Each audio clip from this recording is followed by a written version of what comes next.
بسم اللہ الرحمن الرحیم۔ حضرت ابو سعید خدری رضی اللہ عنہ نے بتایا کہ انہوں نے رسول اللہ صلی اللہ علیہ وآلہ وسلم کو یہ ارشاد فرماتے ہوئے سنا کہ جب ایک بندہ مسلمان ہو جائے اور اس کا اسلام عمدہ ہو، یقین و خلوص کے ساتھ ہو، تو اللہ اس کے گناہ کو جو اس نے اس اسلام لانے سے پہلے کیا معاف فرما دیتا ہے، اور اب اس کے بعد کے لیے بدلہ شروع ہو جاتا ہے، یعنی ایک نیکی کے عوض 10 گنا سے لے کر 700 گنا تک ثواب اور ایک برائی کا اسی برائی کے مطابق بدلہ دیا جاتا ہے، مگر یہ کہ اللہ تعالیٰ اس برائی سے بھی درگزر کرے اور اس سے بھی معاف فرما دے، یہ بھی اس کے لیے آسان ہے۔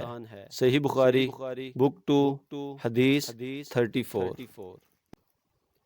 رسول اللہ صلی اللہ علیہ وآلہ وسلم نے فرمایا کہ تم میں سے کوئی شخص جب اپنے اسلام کو عمدہ بنا لے، یعنی نفاق اور ریا سے پاک کر لے، تو ہر نیک کام جو وہ کرتا ہے اس کے عوض 10 سے لے کر 700 گنا تک نیکیاں لکھی جاتی ہیں، اور ہر برا کام جو کرتا ہے تو وہ اتنا ہی لکھا جاتا ہے جتنا کہ اس نے کیا۔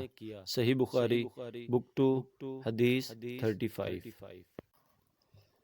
حضرت عائشہ صدیقہ رضی اللہ عنہا سے روایت نقل کی کہ رسول اللہ صلی اللہ علیہ وآلہ وسلم ایک دن ان کے پاس آئے۔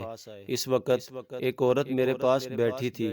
آپ نے دریافت کیا کہ یہ کون ہے؟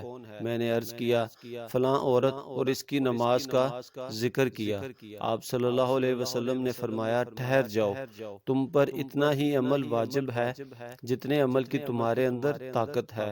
خدا کی قسم ثواب دینے سے اللہ نہیں اکتا، مگر تم عمل کرتے کرتے اکتا جاؤ گے، اور اللہ کو دین کا وہی عمل زیادہ پسند ہے جس کی ہمیشہ پابندی کی جا سکے اور انسان بغیر اکتائے اسے انجام دے۔